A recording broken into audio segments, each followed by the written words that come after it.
نحمده ونصلی علی رسول الکریم اما بعد۔ بہار سے ایک آدمی نے پوچھا ہے کہ حضرت احمد ولی فیصل صاحب عالم نہیں ہے، باضابطہ علم تو ہے، عالم نہیں ہے اور اوورسیز ہولڈر ہے، تو کیا ان کو امارت شریعہ کا امیر بنایا تو ہے، رکھنا جائز ہے؟ جواباً عرض ہے کہ آپ 4 نقطے پر غور فرمائیں، اہل علم سے یہ میں عرض کر رہا ہوں۔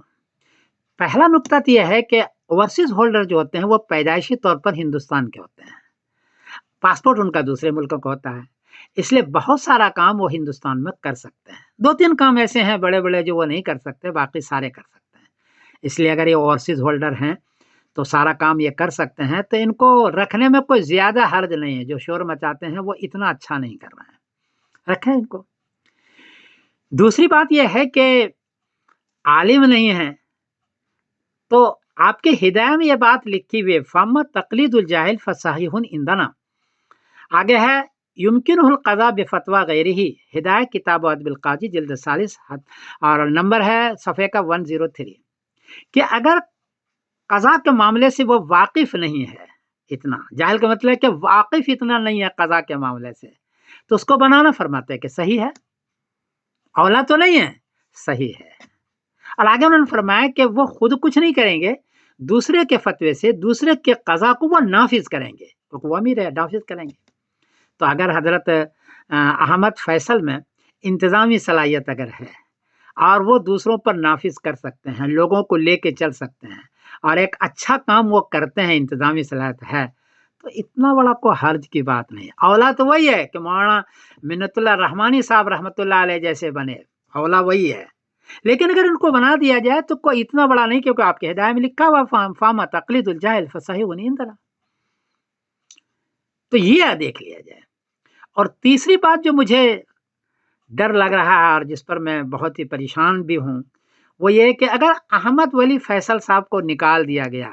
اور جس کا نام آ رہا ہے ان کو بنا لیا گیا، تو پورے بہار، جھارکھنڈ، اڑیسہ، بنگال میں 8 امیر شریعت بن جائیں گے،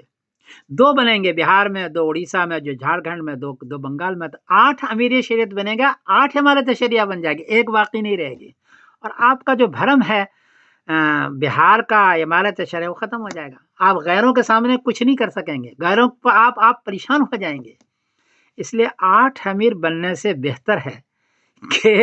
یہ جو بن گیا ہے اس کو برقرار رکھو، اور اس میں اگر صلاحیت، انتظامی صلاحیت اگر ہے، اور میں نے سنا ہے کہ علمی صلاحیت بھی عربی کی بھی ہے، باضابطہ تو نہیں لیکن ہے، اس کو رہنے دیا جائے تاکہ 8 عمارت آپ نہ بنے۔ جس کا نام لا رہا ہے اس پر بھی سبھی میرا خیال ہے کہ متفق نہیں ہوں گے، تو ان نقطوں پر غور کیا جائے۔ اور ایک بات اور سنو،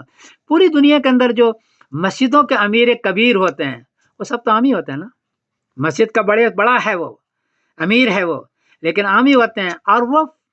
امام سے فتویٰ دلواتا ہے، امام سے قرأت کرواتا ہے، امام سے نماز پڑھواتا ہے، سارا کام امام کر رہا ہے، فیصلہ کرنے کے وقت میں سارے چودھری جمع ہو جاتے ہیں، سب عامی ہوتے ہیں۔ تو ایسا آپ کے یہاں سارے مسجدوں میں ہے، تو یہاں بھی اگر ایک آدمی بن گیا ہے اور اس میں صلاحیت ہے، انتظامی صلاحیت ہے، تو زیادہ انتشار نہ کرنا میری رائے کے بہتر ہے۔ باقی آپ حضرات علماء ہیں، اس پر غور فرما لیں کہ 8 امیر آپ کو چاہیے یا ایک امیر جو بن گیا اسی پر صبر کر لیں، آپ کیا کریں گے؟ میں سمیر الدین قاسمی بول رہا ہوں مانچسٹر انگلینڈ سے۔ بات میری حرف آخر نہیں ہے، لیکن غور تو فرمائیں اہل علم۔ السلام علیکم ورحمۃ اللہ وبرکاتہ۔